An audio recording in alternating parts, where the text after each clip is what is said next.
সুন্দর একটা জিনিস আপনাদের সাথে শেয়ার করি। এটা হচ্ছে আমার ইউনিভার্সিটির ভিতরে অবস্থিত একটি হোটেল। আসলে চাইনিজ ইউনিভার্সিটিগুলো কীভাবে ব্যবসা করে তার একটি উজ্জ্বল দৃষ্টান্ত হতে পারে এই হোটেলটি।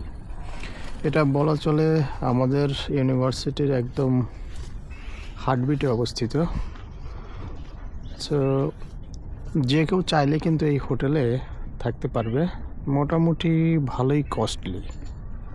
সো শুধু এটা নয়, এরকমের আরও অনেক উদাহরণ বা দৃষ্টান্ত কিন্তু রয়েছে। অনেক ইউনিভার্সিটির আশপাশে সব জায়গায় ছড়িয়ে ছিটিয়ে বিভিন্ন ধরনের বিল্ডিং রয়েছে, যেগুলো ইউনিভার্সিটি তাদের নিজস্ব পারপাসে যেমন ব্যবহার করে, তেমনি তাদের ব্যবসায়িক পারপাসেও ব্যবহার করে।